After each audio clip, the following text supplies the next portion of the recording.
வணக்கம். ஆகாஷவாணி.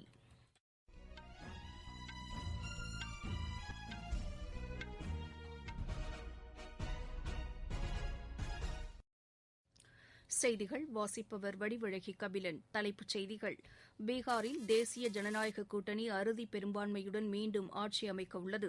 வளர்ச்சியை கருத்தில் கொண்டு தெளிவான தேர்தல் முடிவை வழங்கியதற்கு பீகார் மக்களுக்கு நன்றி தெரிவித்துக் கொள்வதாக பிரதமர் திரு நரேந்திர மோடி கூறியுள்ளார்.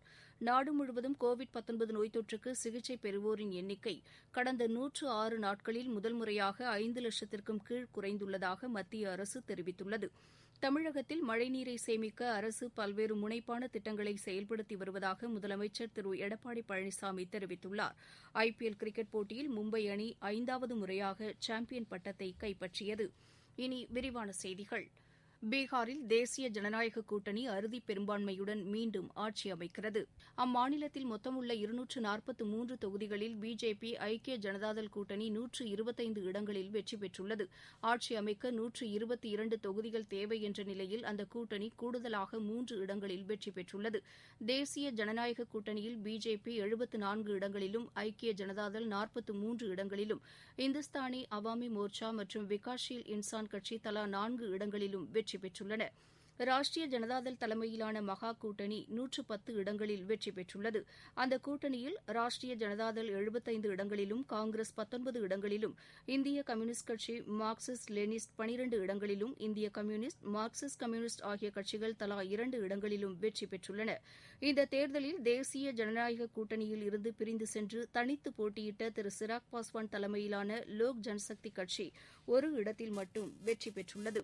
சட்டப்பேரவைத் தேர்தலில் துணை முதலமைச்சர் திரு சுஷில்குமார் மோடி, முன்னாள் முதலமைச்சர் திரு ஜித்தன் ராம் மாஞ்சி, ராஷ்டிரிய ஜனதாதள் தலைவர் திரு தேஜஸ்வி யாதவ் ஆகியோர் வெற்றி பெற்றவர்களில் குறிப்பிடத்தக்கவர்களாவர்.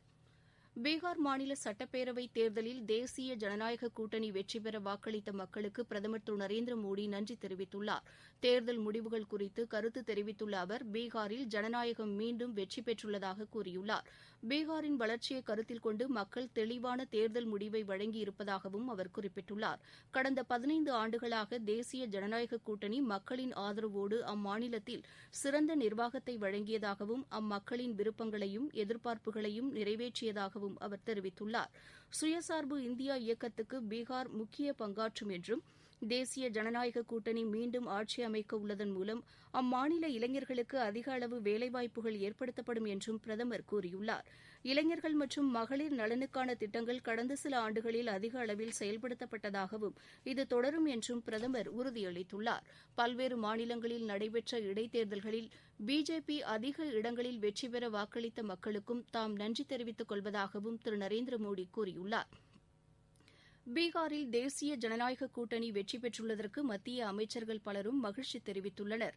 பீகார் மாநில மக்களுக்கு நன்றி தெரிவித்துள்ள மத்திய உள்துறை அமைச்சர் திரு அமித் ஷா, அம்மாநில மக்கள் மீண்டும் ஒருமுறை வளர்ச்சி, முன்னேற்றம், சிறந்த நிர்வாகத்திற்கு ஆதரவாக வாக்களித்துள்ளதாக கருத்து தெரிவித்துள்ளார். பிஜேபி தலைவர் திரு ஜே.பி. நட்டா பீகாரில் தேசிய ஜனநாயக கூட்டணி வெற்றி பெற்றதற்கு மகிழ்ச்சி தெரிவித்துள்ளதுடன் வெற்றி பெற்றவர்களுக்கு வாழ்த்துக்களையும் தெரிவித்துள்ளார். மத்திய அமைச்சரவைக் கூட்டம் பிரதமர் திரு நரேந்திர மோடி தலைமையில் இன்று புதுதில்லியில் நடைபெற்றது. காணொலி காட்சி வாயிலாக நடைபெற்ற இந்த கூட்டத்தில் எடுக்கப்பட்ட முடிவுகள் குறித்து இன்று பிற்பகல் நடைபெறும் செய்தியாளர்கள் சந்திப்பின்போது மத்திய அமைச்சர்கள் விளக்கம் அளிக்கவுள்ளனர். ஒடிசா மாநிலம் கட்டாக்கில் புதிதாக கட்டப்பட்டுள்ள வருமான வரி மேல்முறையீட்டு தீர்ப்பாய கட்டிடத்தையும் அதிகாரிகள் குடியிருப்பையும் பிரதமர் திரு நரேந்திர மோடி இன்று காணொலி காட்சி வாயிலாக திறந்து வைக்கிறார். அதிநவீன வசதிகளுடன் கட்டப்பட்டுள்ள 3 அடுக்கு மாடி கட்டிடத்தில் விரிவான தொழில்நுட்ப வசதிகளுடன் நீதிமன்ற அறைகள், நூலகம் உள்ளிட்டவை இடம்பெற்றுள்ளன. இந்த நிகழ்ச்சியில் பெட்ரோலியத்துறை அமைச்சர் திரு தர்மேந்திர பிரதான், சட்ட அமைச்சர் திரு ரவிசங்கர் பிரசாத், ஒடிசா உயர்நீதிமன்ற நீதிபதிகள் உள்ளிட்டோர் பங்கேற்கின்றனர். நாடு முழுவதும் கோவிட் நோய் தொற்றுக்கு சிகிச்சை பெறுவோரின் எண்ணிக்கை கடந்த 106 நாட்களில் முதல் முறையாக 5 லட்சத்திற்கும் கீழ் குறைந்துள்ளதாக மத்திய சுகாதாரத்துறை தெரிவித்துள்ளது. இது தொடர்பாக அந்த அமைச்சகம் வெளியிட்டுள்ள டுவிட்டர் பதிவில், பல்வேறு நாடுகளில் பாதிப்பு அதிகரித்து வரும் நிலையில் இந்தியாவில் தொடர்ந்து குறைந்து வருவதாக தெரிவிக்கப்பட்டுள்ளது. கடந்த 24 மணி நேரத்தில் நோய் தொற்றிலிருந்து 50,326 பேர் குணமடைந்துள்ளதாகவும், புதிதாக 44,281 பேருக்கு நோய் தொற்று உறுதி செய்யப்பட்டுள்ளதாக கூறப்பட்டுள்ளது. நாடு முழுவதும் நோய் தொற்றிலிருந்து இதுவரை 80 லட்சத்திற்கும் அதிகமானோர் குணமடைந்துள்ளனர்.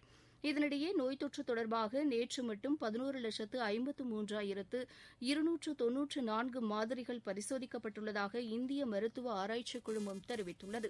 நீங்கள் கேட்டுக்கொண்டிருப்பது ஆகாசவாணியின் செய்தி அறிக்கை.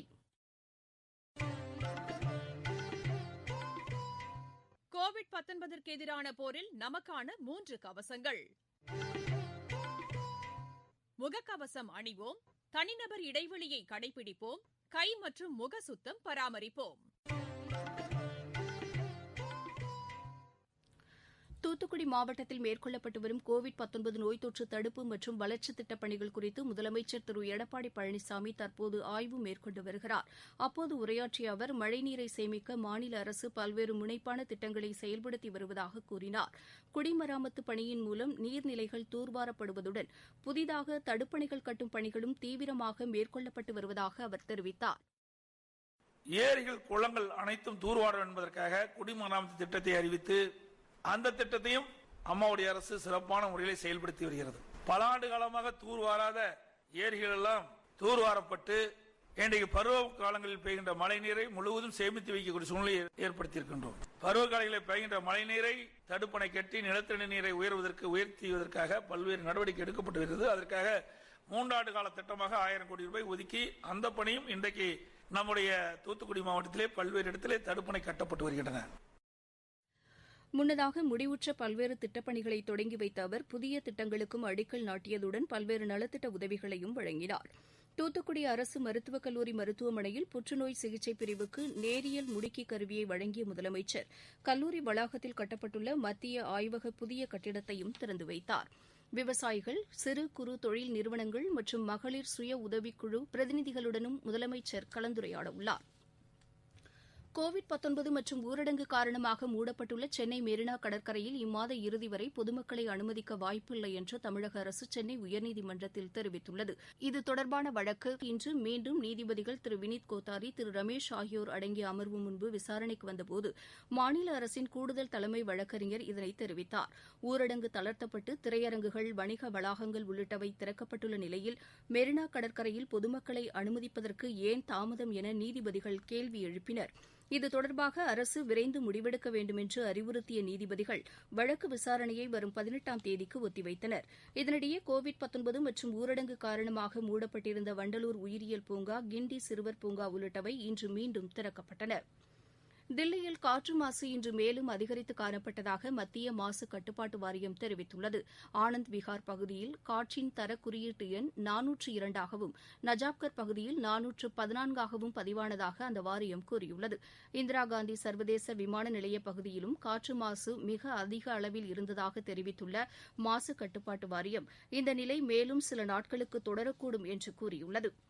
இந்தியாவின் சார்பில் பங்களாதேஷ் ராணுவத்துக்கு 20 குதிரைகள் மற்றும் கண்ணி வெடிகளை கண்டறியும் 10 மோப்ப நாய்கள் பரிசாக வழங்கப்பட்டுள்ளன.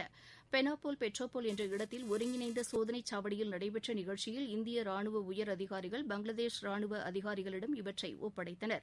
இந்த குதிரைகள் மற்றும் மோப்ப நாய்கள் முழுமையாக பயிற்சி அளிக்கப்பட்டவை என்றும் இதை பரிசாக வழங்கியிருப்பதன் மூலம் இருநாட்டு நல்லுறவு மேலும் வலுவடையும் என்றும் பாதுகாப்பு அமைச்சகம் தெரிவித்துள்ளது.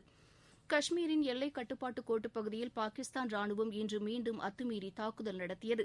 பூஞ்ச் மாவட்டத்தில் ஷோப்பூர், கிர்னி உள்ளிட்ட பகுதிகளில் அந்நாட்டு ராணுவம் தாக்குதல் நடத்தியதாகவும் இந்திய தரப்பில் அதற்கு உரிய பதிலடி கொடுக்கப்பட்டதாகவும் பாதுகாப்புத்துறை உயர் அதிகாரிகள் தெரிவித்துள்ளனர்.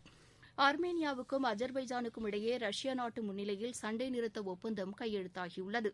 நகார்னோ கராபாக் பகுதிகள் தொடர்பாக கடந்த 6 வார காலங்களுக்கு மேலாக நடைபெற்று வந்த சண்டை இந்த ஒப்பந்தத்தின் மூலம் முடிவுக்கு வந்துள்ளது குறிப்பிடத்தக்கது.